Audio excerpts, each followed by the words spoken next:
المتقين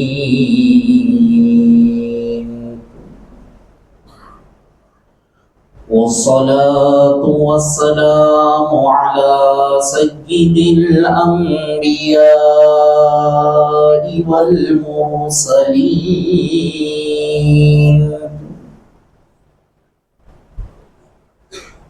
وعلى آله وأصحابه الطيبين الطاهرين.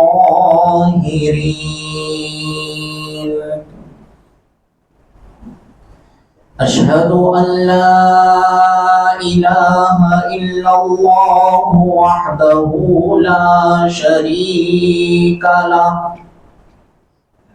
وأشهد أن سيدنا ونبينا ومولانا محمدا عبده ورسوله صلى الله عليه وعلى آله وأصحابه وأزواجه وذرياته وعلماء ملته وأوليائه أجمعين. أما بعد،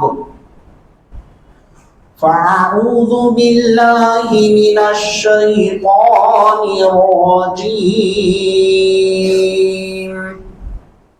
بسم الله الرحمن الرحيم. يا أيها الذين آمنوا اتقوا الله وكونوا مع الصادقين. صدق الله مولانا العظيم. وقال تعالى في شان حبيبه: إن الله وملائكته يصلون على النبي يا أيها الذين آمنوا صلوا عليه وسلموا تسليما. اللهم صل على سيدنا وشفينا ونبينا ومولانا محمد وعلى آله وصحبه أفضل صلواتك وعدد معلوماتك وبارك وسلم صلاة وسلاما عليك يا حبيبي يا رسول الله صلى الله تعالى عليك وسلم. معزز سامعین کرام، محترم بزرگوں اور عزیز دوستوں، اللہ تبارک و تعالیٰ کا فضل احسان ہے، اس نے ہم گنہگاروں کو کالی کملی والے آقا حضور رحمت للعالمین شفیع المذنبین ارواحنا فدا مصطفیٰ صلی اللہ علیہ وسلم کا امتی بنایا۔ کرم ہے حق تعالیٰ کا، اس نے ہم گنہگاروں کو احکامات خداوندی کے تحت زندگی بسر کرنے کے لیے قرآن اور احادیث فقہ سے بالامال فرمایا، اور آج عید المومنین جمعہ کے مبارک موقع پر اسی کے گھر میں، اسی کی بارگاہ میں سجدہ ریز ہونے کا موقع عطا فرما رہا ہے۔ معزز سامعین کرام،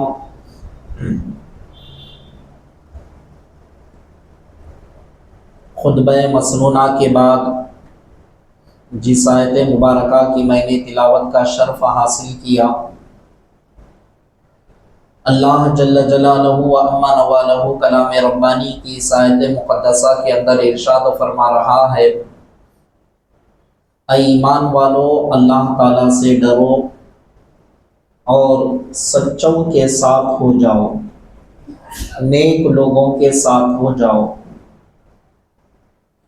اللہ تبارک و تعالیٰ آیت مقدسہ کے اندر تین باتوں کو ذکر کیا۔ سب سے پہلے ایمان والو، تم اللہ تعالیٰ سے ڈرو۔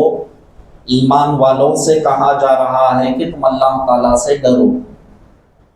جب اللہ کا ڈر تمہارے اندر آ گئے، آ جانے کے بعد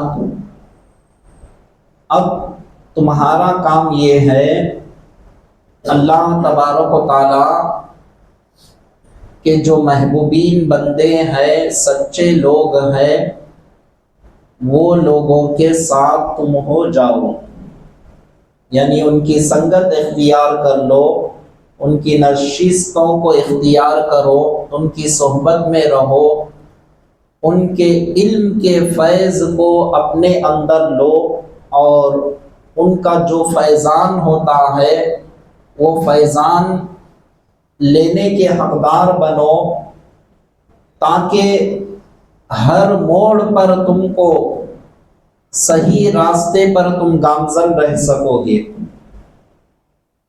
ورنہ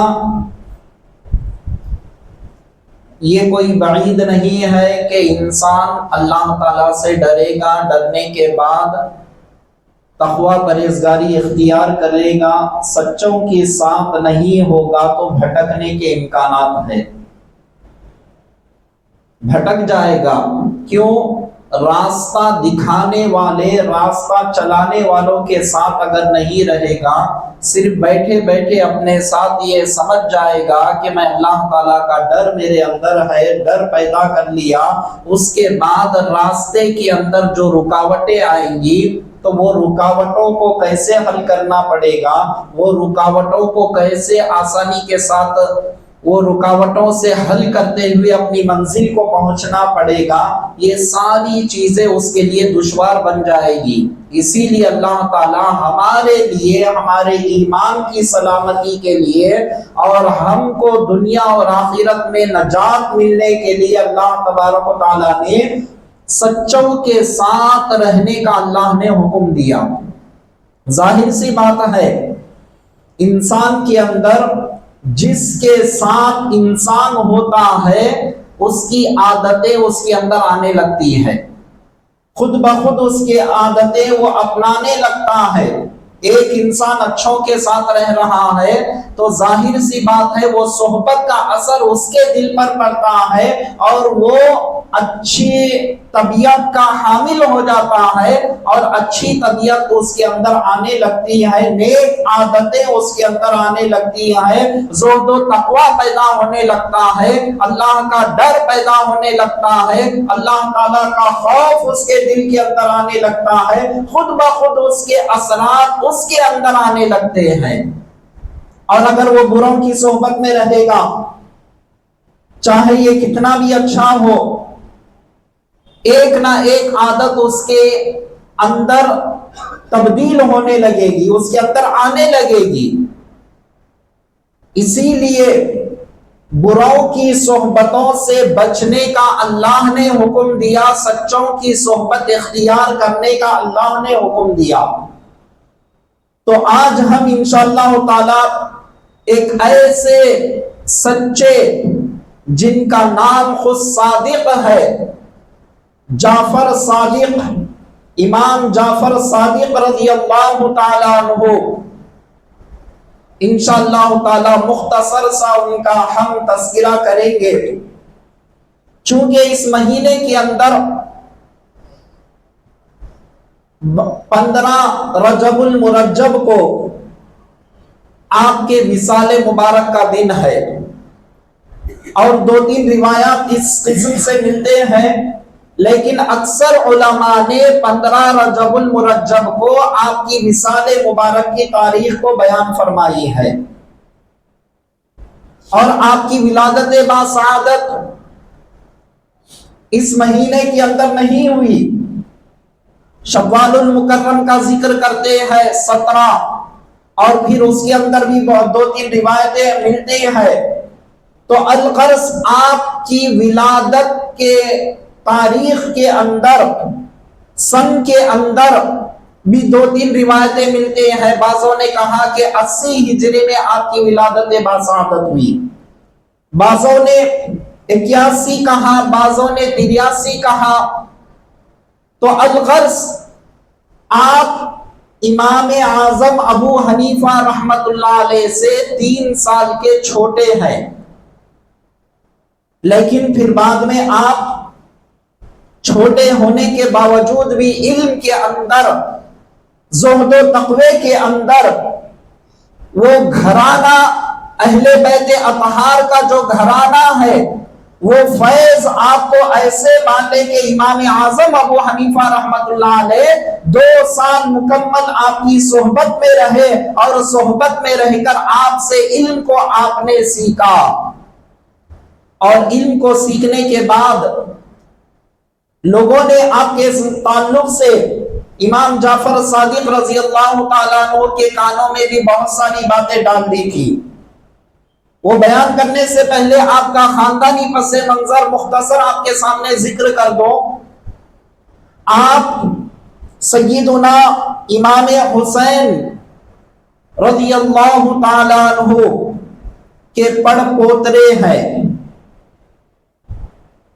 آپ کے فرزند امام زین العابدین اور پھر آپ کے فرزند امام محمد باقر اور آپ کے فرزند امام جعفر صادق رضی اللہ تعالیٰ عنہ۔ تو اس لحاظ سے اگر دیکھا جائے تو امام عالی مقام سید الشہداء امام حسین رضی اللہ تعالیٰ عنہ کے پڑ پوترے آپ کہلاتے ہیں، امام جعفر صادق رضی اللہ تعالیٰ عنہ، اور والد بزرگوار سے آپ کا یہ نسب امام حسین علی مقام سے، پھر امام حسین علی مقام سے علی مرتضی کرم اللہ وجہ الکریم سے، اس طرح سے آپ کا سلسلہ نسب جا ملتا ہے۔ اور آپ کے والدہ محترمہ ام الفروا رضی اللہ تعالی عنہا سے آپ کا سلسلہ نسب سیدنا صدیق اکبر رضی اللہ تعالی عنہ سے جا ملتا ہے۔ تو آپ کی ذات گرامی میں صدیق اکبر رضی اللہ تعالی عنہ کا فیضان بھی جاری ہے، اور امام عالی مقام کا فیضان بھی آپ کے سلسلے نسب کے اندر جاری و ساری ہے۔ اور یہ دونوں کے فیض آپ کے اندر جب جاری ہوتے ہیں تو وقت کے بڑے بڑے امام بھی آپ کے شاگرد بنتے ہیں، آپ کے علم کے سامنے اپنے سروں کو جھکا دیتے ہیں۔ وہ ہستی کا نام امام جعفر صادق رضی اللہ تعالیٰ عنہ ہے، کوئی معمولی ہستی نہیں ہے۔ آپ سلسلے نسب ہی پر غور کر لے تو کتنی اعلیٰ شخصیت ہے، آپ اندازہ لگا سکتے ہیں۔ اب ذرا عام لوگوں کے سمجھ میں آنے کے لیے میں ایک بات عرض کرتے چلو۔ پیران پیر غوث اعظم رضی اللہ تعالیٰ عنہ ہر کوئی جانتے ہیں، یہ بڑے پیر ہے، آپ بہت بڑا مقام و مرتبہ ہے، تمام اولیاء کے سردار ہے۔ خود مصطفیٰ نے کہا آپ ایسے سردار ہیں جیسے میرا مقام سارے پیغمبروں کے اندر اللہ نے اعلیٰ و عرفہ رکھا ہے، اسی طرح سے عبد القادر جیلانی کا مقام سارے اولیاء کے اندر افضل و اعلیٰ ہے، مقام و مرتبہ سب سے افضل و اعلیٰ ہے سارے اولیاء میں۔ لیکن امام جعفر صادق رضی اللہ تعالیٰ عنہ کا مقام و مرتبہ آپ سے بھی کئی گنا زیادہ بلند و بالا ہے۔ امام اعظم ابو حنیفہ رحمت اللہ علیہ، آپ کا مقام و مرتبہ پیران پیر سے بہت بڑا ہے، اس لیے کہ آپ تابعی ہے۔ تابعی کا مقام و مرتبہ شریعت نے یہ قانون دیا، شریعت کے اندر سب سے پہلا مرتبہ صحابہ اکرام میں سے سیدنا صدیق اکبر رضی اللہ تعالیٰ عنہ ہے، عشر مبشرہ کا ہے، خلفاء راشدین کا ہے، چاروں خلفاء کا، اس کے بعد عشر مبشرہ اور بدری صحابی، انصاری صحابی، یہ تمام ایک کے بعد درجوں کو بیان کیا گیا۔ اور جو صحابہ اکرام ہے ساری دنیا کے اندر، وہ ایک نظر ہی کیوں نہ ہو ایمان لا لیے اور چہرے والضحیٰ کو دیکھ لیے، ان کا وصال ہو گیا، تو ساری دنیا کے زہد و تقوی والے، ساری دنیا کے اندر محنت ریاضت مجاہدات کرنے والے سب کا مقام ایک طرف، اور جو ایک سیکنڈ میں کلمہ پڑھے مصطفیٰ کی ذات اطہر کو دیکھا، دیدار کیے، وصال ہو گیا، ان کا مقام و مرتبہ سب سے اعلیٰ و عرفہ ہے۔ تو آپ اندازہ لگائے امام جعفر صادق رضی اللہ تعالیٰ عنہ کون ہے میں سمجھنے کے لیے آپ کے سامنے کہہ رہا ہوں، پیران پیر غوث اعظم رضی اللہ تعالیٰ عنہ سے بھی بہت عالی مقام و مرتبہ آپ کا ہے۔ آپ تابعی ہے، صحابہ کرام کا آپ نے اپنے ماتے کی آنکھوں سے دیدار کیا اور صحابہ کرام کے فیوز و برکات کو آپ نے حاصل کیا۔ گھرانے مصطفیٰ سے ہے، صدیق اکبر رضی اللہ تعالیٰ عنہ سے ایک طرف شاخ مل رہی ہے والدہ محترمہ سے، والد بزرگوار سے، امام عالی مقام کے پڑپوترے ہیں، تو آپ اندازہ لگائے کتنا عالی مقام و مرتبہ ہے۔ امام اعظم ابو حنیفہ رحمت اللہ علیہ یہ بھی تابعی ہے، وقت کے بہت بڑے امام ہے۔ مسجد نبوی کے اندر امام جعفر صادق رضی اللہ تعالیٰ عنہ جلوہ افروز ہے۔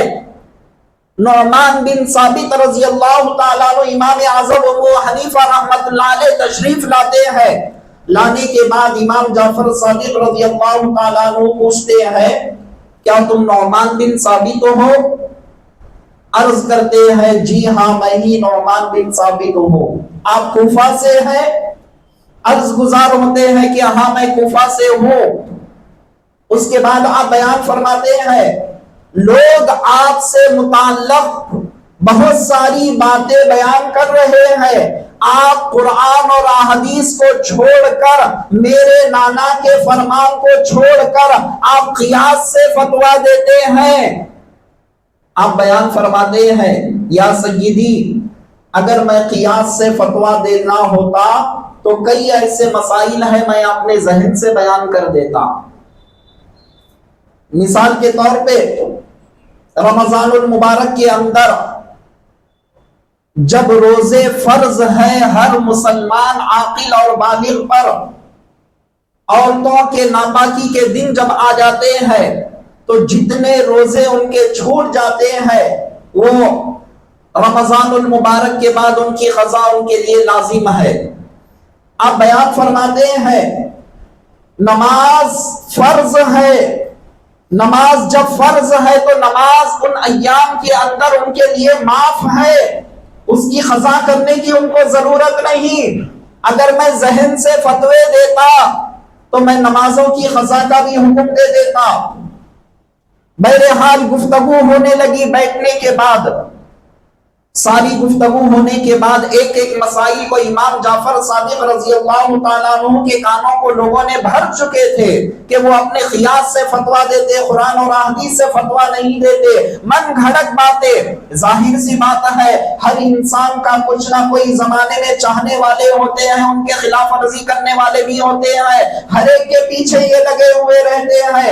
امام اعظم ابو حنیفہ رحمت اللہ علیہ کے چاہنے والے جہاں پر تھے آپ کے مخالفین بھی وہیں پر تھے، تو وہ کان بھر چکے تھے۔ جب آپس میں گفتگو ہونے لگی، گفتگو ہونے کے بعد امام جعفر صادق رضی اللہ تعالیٰ عنہ کچھ سوالات کرنے لگے، علمی سوالات ہونے لگے، آپ قرآن اور حدیث سے جواب دینے لگے۔ جواب دینے کے بعد آپ بیان فرماتے ہیں کہ لوگوں نے غلط کہا، امام اعظم نعمان بن ثابت جو کچھ بھی کہتے ہیں قرآن اور حدیث کی روشنی میں کہتے ہیں، قرآن اور حدیث سے ہٹ کر اپنے قیاس سے کوئی مسئلے کو آپ بیان نہیں کرتے، قرآن اور حدیث کی روشنی میں آپ بیان فرماتے ہیں۔ لوگوں کے غلط فہمیوں کو آپ نے دور فرما دیا۔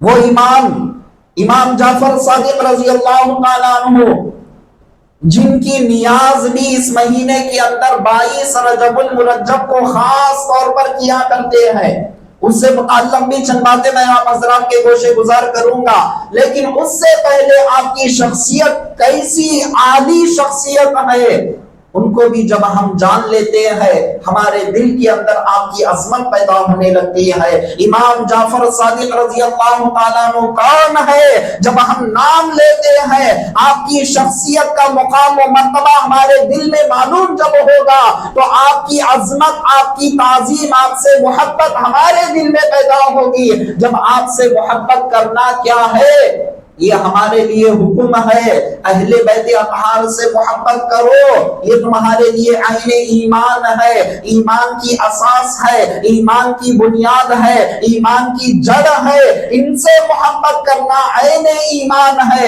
ان کے تعلق سے نفرت رکھنا گویا جہنم میں لے جانے کا سبب بن جائے گا۔ تو یہ اہل بیت اطہار سے امام جعفر صادق رضی اللہ تعالیٰ عنہ ہے، جن سے دلی محبت کرنا ہمارے لیے لازم و ضروری ہے۔ قرآن کا حکم ہے، اللہ کے حبیب صلی اللہ علیہ وسلم پڑھ کر سناتے ہیں، قُلْ لَا أَسْأَلُكُمْ عَلَيْهِ أَجْرًا إِلَّا الْمَوَدَّةَ فِي الْقُرْبَى، اے لوگو جو میں نے تبلیغ کا کام تم تک پہنچا دیا، میں وہ تمام کام پہنچانے پر کوئی اجر تم سے نہیں طلب کرتا، کوئی معاوضہ میں تم سے طلب نہیں کرتا، ہاں ایک چیز میں تم سے مانگتا ہوں وہ یہ ہے، میرے قرابت داروں سے محبت رکھو، اہل بیت اطہار سے محبت رکھو، اور یہ محبت میں تم سے مانگ رہا ہوں، اور اس لیے مانگ رہا ہوں، اس میں تمہارے لیے ہی کامیابی ہے۔ جب تم ان سے محبت کرو گے، جو ایمان تم لائے ہو، جو زہد و تقوی تم اختیار کر رہے ہو، جو اچھی زندگی تم بسر کر رہے ہو، وہ زندگی تمہارے لیے ایمان کی حفاظت کا ذریعہ بن جائے گی۔ وہ کیسے بنے گی؟ ان کی محبت وہ ہے جو تمہارا ایمان محفوظ رہے گا، تمہارا خاتمہ ایمان پر ہوگا، تم دنیا میں اور آخرت میں کامیاب اور کامران ہو جاؤ گے۔ تو امام جعفر صادق رضی اللہ تعالیٰ عنہ سے محبت کرنا ہر ایمان والے کے لیے ضروری ہے۔ کیوں؟ یہ اہل بیت اطہار ہیں۔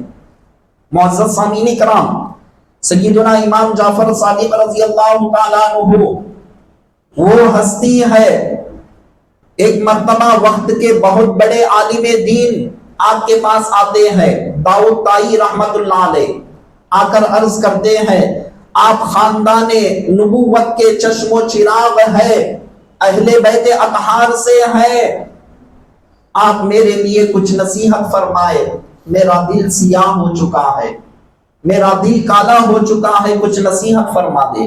کون ہے؟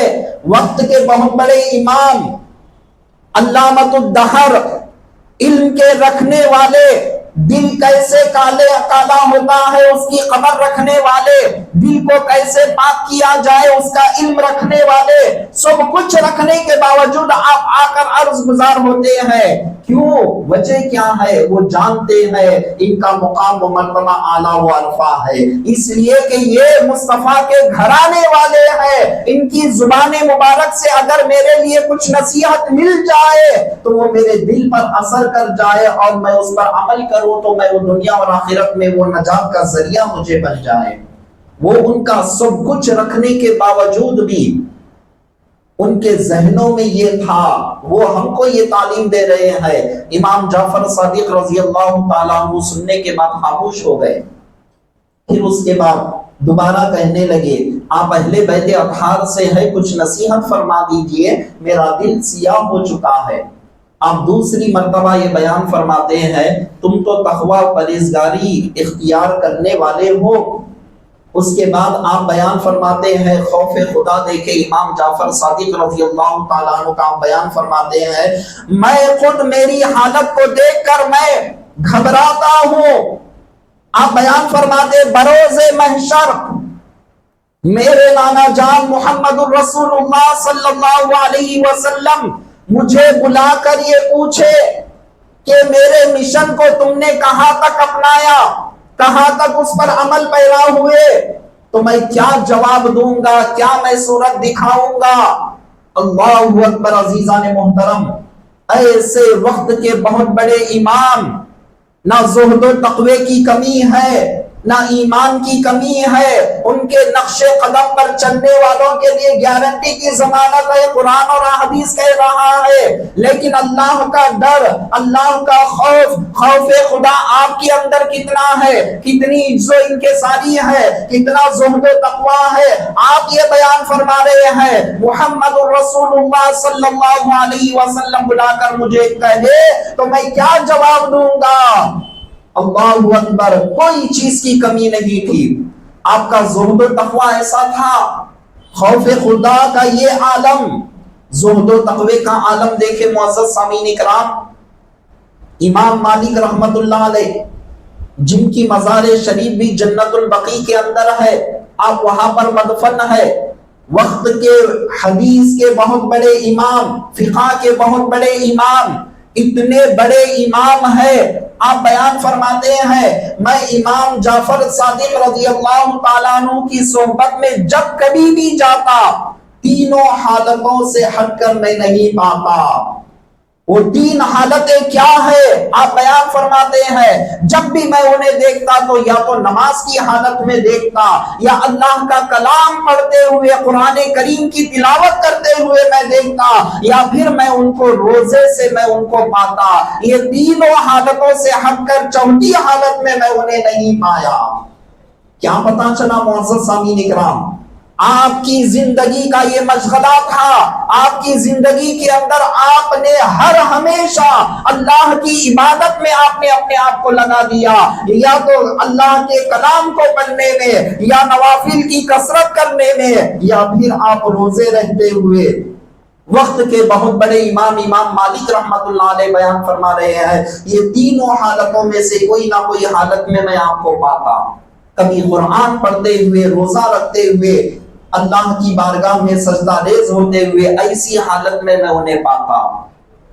یاد رکھیں معزز سامعین کرام، آج ہم کنڈے کی نیاز کرتے ہیں، صرف ہم کو کنڈے کی نیاز یاد رہ گئی، آپ کا زہد و تقوی ہم نے بھول گیا، آپ کا خوف الہی ہم نے بھول گیا، آپ کی عبادتوں کو ہم نے بھلا دیا، آپ کی ریاضتوں کو ہم نے بھلا دیا، آپ کے زہد و تقوی کو ہم نے بھلا دیا، اور یہ تمام چیزوں کو ہم بھول گئے، صرف ہمارے ذہن کے اندر صرف ایک نیاز یاد رہ گئی۔ لیکن معزز سامعین کرام ذرا غور کریں، ان پہلوؤں کو بھی دیکھنا ہمارے لیے ضروری ہے۔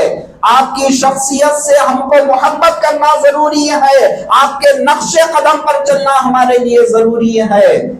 ایسے وقت کے بہت بڑے امام معزز سامعین کرام، وقت کا بہت بڑا بادشاہ منصور جس کا نام ہے، وہ وقت کا بہت بڑا بادشاہ تھا، اور وہ تمام درباریوں کے اندر اعلان کرنے لگا آج ہم جعفر صادق کا خاتمہ کر دیں گے معاذ اللہ۔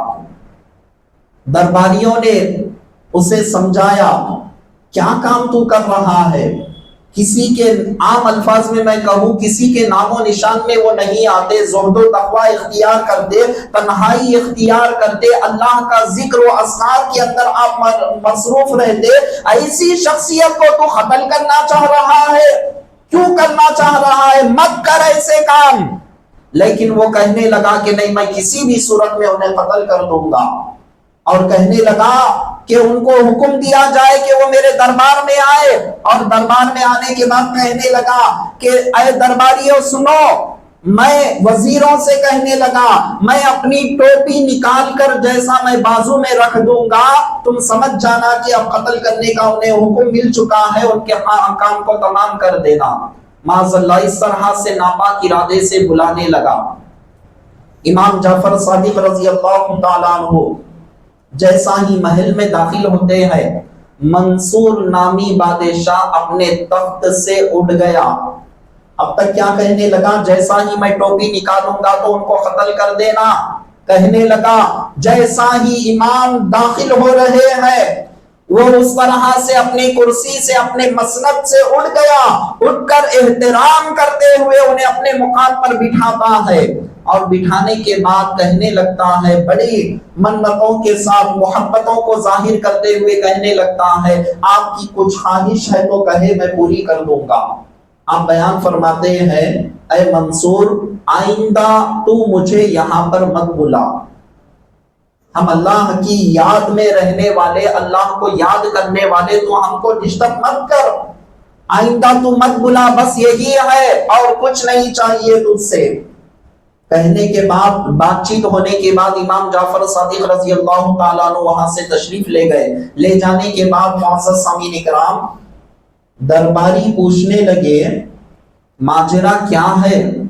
تو بڑے بڑے باتیں کر رہا تھا، میں ان کو شہید کر دوں گا، میں ان کو قتل کر دوں گا، معاذ اللہ جو چاہے ان کی شان میں بے ادبیاں کر رہا تھا، لیکن ماجرا کیا ہے؟ تو کہنے لگا، جیسا ہی امام جعفر صادق رضی اللہ تعالیٰ عنہ وہاں سے تشریف لے گئے، لے جانے کے بعد وہ بے ہوش ہو گیا۔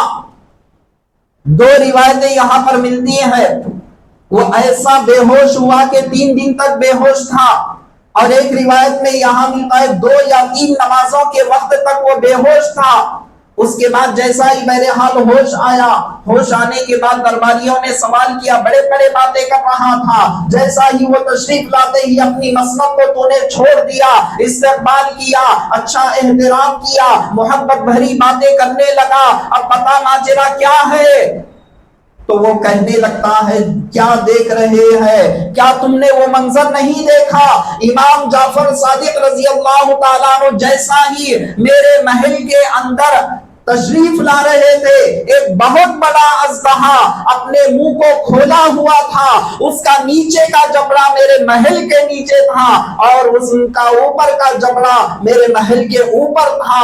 وہ قریب تھا کہ ہمارے محل کو ایک نوالا بنا کر وہ نگل جائے۔ وہ کہنے لگا اپنی زبان سے، اے منصور خبردار، یہ جو آ رہے ہیں اہل بیت اطہار کے چشم و چراغ ہے، ان کے ساتھ بے ادبی کرے گا تو میں ایک نوالا بنا کر تجھے نگل جاؤں گا۔ وہ تھے معزز سامعین کرام، وہ کربلا کا واقعہ تھا، صبر و رضا کی منزل پر تھے، اسی لیے کرامتوں کو آپ نے نہیں دکھایا، لیکن ہر مرتبہ وہی رویہ اختیار کریں گے تو دنیا کیا کہے گی؟ یہ مجبور ہے، بے بس ہے۔ ارے کربلا کی دھرتی کا معاملہ تو الگ تھا، وہ صبر و رضا کا معاملہ تھا، اسی لیے وہاں پر کرامت کو نہیں دکھائی گئی۔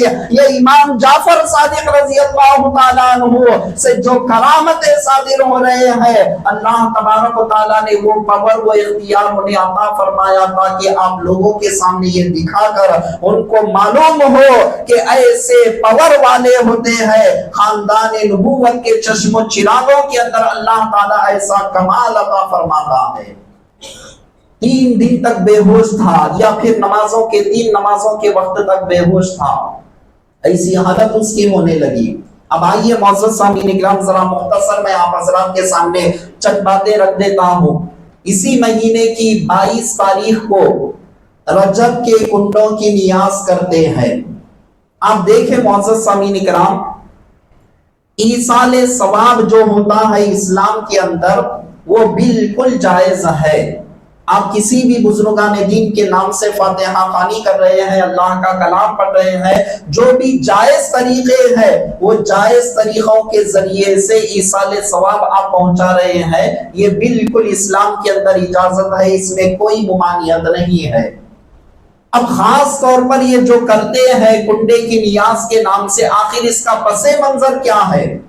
علماء اکرام بیان فرماتے ہیں 22 رجب کو میں اعتراضات کے جوابات مختصر آپ حضرات کے سامنے دوں گا، اس سے پہلے آپ حضرات کے سامنے مختصر خلاصہ یہ کر دیتا ہوں۔ اللہ تبارک و تعالیٰ نے 22 رجب کو آپ کو مقام غوثیت کبریٰ سے مالا مال فرمایا۔ ایک مقام ہے، طریقت، معرفت، حقیقت کی منزلوں کو طے کرتے ہوئے للہیت میں جب فنا ہو جاتے ہیں، اللہ تبارک و تعالیٰ ایک کے بعد دیگر مقامات ان کو عطا فرماتا ہے۔ وہ مقام کیا ہے جاننے کے لیے ان راہوں پر چلنے کی ہم کو ضرورت ہے۔ ابھی ہم کو شریعت کیا چیز ہے مکمل طور پر نہیں معلوم، طریقت، معرفت، حقیقت بہت بڑی منزلیں ہیں، تو الغرض ہر انسان کو ان راہوں پر چلنے کے لیے ضروری ہے۔ تو وہ مقام پر اللہ تبارک و تعالیٰ نے آپ جب جیسا سلوک کے راستوں کو طے کرتے ہوئے آپ چلے گئے، وہ منزلوں کو طے کرتے ہوئے چلے گئے، اللہ تعالیٰ کی جانب سے آپ کو ایسا مقام و مرتبہ عطا فرمایا گیا کہ مقامات غوثی کبریٰ آپ کو نصیب ہوا۔ تو آپ نے کیا کیا؟ شکرانے کے طور پر آپ کے پاس جو کچھ بھی رکھا ہوا تھا وہ اہل بیت اطہار کا گھرانہ ہر آن ہر گھڑی قربان کرتے ہوئے چلے جاتے، ذخیرہ ہمارے پاس جمع نہیں رکھتے، جو کچھ بھی میسر آپ کے پاس تھا اس سے کچھ میٹھا بن گیا تو آپ نے اس میٹھے کو شکرانے نعمت کے طور پر لوگوں میں تقسیم فرما دیے۔ بس اتنا ہی واقعہ ہے۔ اب اس واقعے کو دیکھ کر من گھڑک جو چیزیں لوگ گھڑ لیے، اس سے اسلام کا کوئی تعلق نہیں ہے۔ 22 رجب ہی کو فاتحہ دلانے سے ہوگی، اس سے پہلے کنڈوں کی نیاز کرو گی تو نہیں ہوگے، بالکل غلط بات ہے۔ اور پھر اس کے بعد یہ کہتے ہیں کنڈوں ہی کے اندر دلانا اور دوسرے برتنوں میں دلائیں گے تو نہیں ہوں گے، اس سے کوئی تعلق نہیں ہے۔ پھر اس کے بعد من گھڑت باتیں یہ گھڑ لیتے کوئی گوشت کھا کر نہیں آنا، گوشت کھا کر اگر آئیں گے تو وہ غسل کر کر آنا، یہ لوگوں کے گھڑے ہوئے چیزیں ہیں، اس لیے اسلام کا کوئی تعلق نہیں ہے۔ پھر اس کے بعد معزز سامعین کرام اور من گھڑک رسم اس میں یہ گھڑ لیتے ہیں کھانے کے بعد جو ہاتھ دھویا جاتا ہے وہ پانی بھی موریوں میں نہیں بہنا، نہیں بہانا، یہ بھی من گھڑک باتیں ہیں، اس سے بھی اسلام کا کوئی تعلق نہیں ہے۔ کہ یاد رکھیں معزز سامعین کرام، یہ جتنے رسم و رواج ہے، اگر گھر کے اندر کوئی عورت حاملہ ہو تو وہ کنڈوں کی نیاز کو نہیں کرتے، یہ کہتے ہیں کہ ناپاک ہے، ناپاک ہے، گھر ناپاک ہو گیا، ایسا سمجھنے لگتے ہیں۔ یہ لوگ اپنے عقلوں سے یہ چیزوں کو بناتے ہوئے چلے گئے۔ یہ تمام لوگوں کے کرتوت کی وجہ سے آج اہل سنت پر لوگ نشانہ بنا رہے ہیں کہ دیکھو سنی حضرات کیا کرتے ہیں، کیا کہتے ہیں، اس طرح سے من گھڑت باتیں اب لوگوں کو اچھالنے کا بڑا موقع مل جاتا ہے، بڑے اچھالتے ہوئے وہ نظر آتے ہیں۔ لیکن یاد رکھو کبھی اہل سنت والجماعت کے کسی عالم دین نے یہ کہا مٹی کے برتن میں تم رکھو گے تو فاتحہ خوانی ہوگی ورنہ نہیں ہوگی؟ جاہلوں سے مت پوچھے آپ، کوئی سنی صحیح العقیدہ عالم نے کبھی یہ کہا؟ آپ کہیں پر بھی نہیں بتا سکتے کہ کوئی عالم دین نے ایسا نہیں کہا۔ گھر کو چننا مار کر ہی کرنا، اگر بیچارہ غریب ہے وہ فاتحہ خوانی کرنا چاہ رہا ہے کہ نظر و نیاز پیش کرنا چاہ رہا ہے تو وہ بیچارے کو گھر کو چننا ڈالنے کی حیثیت نہیں ہے، وہ نہیں کرے گا تو کیا نہیں ہوگی؟ اور تاریخ اگر ٹل جائے یا پہلے کرے یا بعد میں کرے، ایصال ثواب کر رہا ہے تو فاتحہ نہیں چڑھے گی۔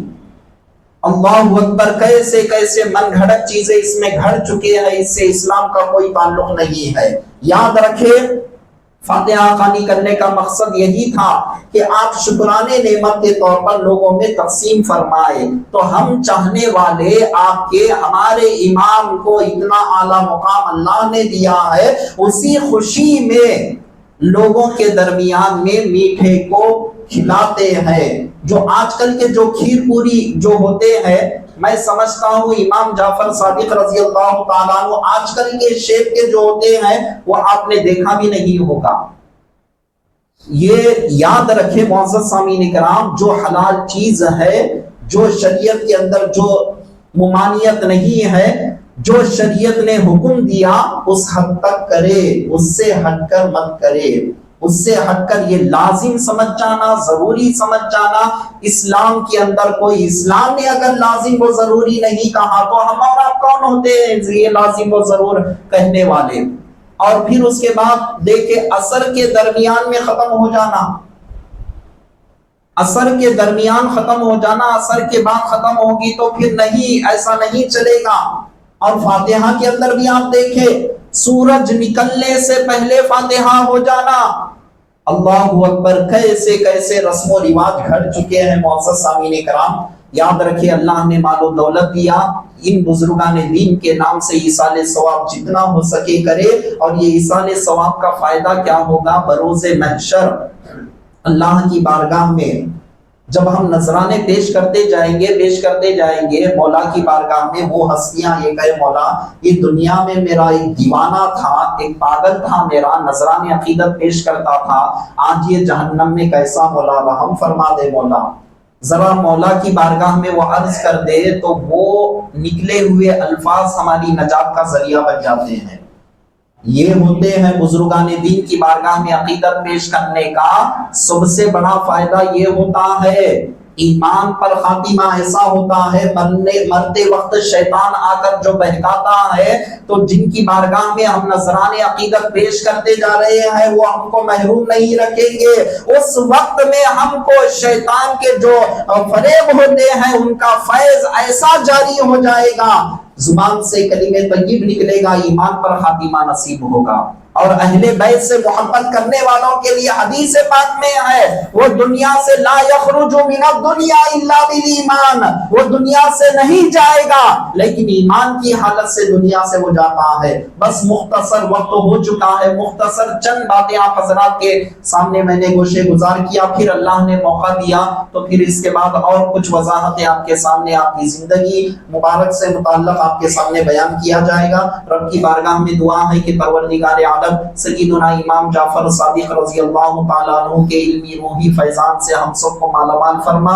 مولا آپ کے زہد و تقوی کی، آپ کے ایمان کی، آپ کے عشق و محبت کی خیرات ہم سب کو نصیب فرما۔ مولا اہل بیت اطہار کی محبتوں میں جینے، ان کی محبتوں میں برمٹنے کی توفیق عطا فرما۔ آپ کے زندگی مبارکہ کے آپ کے جیسا آپ نے زندگی بسر کی ہے، آپ کے نقوش قدم پر چل کر مولا کو راضی کرنے کی توفیق عطا فرما۔ واسطہ سرکار دو عالم صلی اللہ علیہ وسلم کا، واسطہ امام جعفر صادق رضی اللہ تعالیٰ عنہ کا، وصلی اللہ تعالیٰ وسلم علی خیر خلقی سیدنا محمد وعلی آلہ واصحابہ اجمعین والحمد للہ رب العالمین وما علینا الا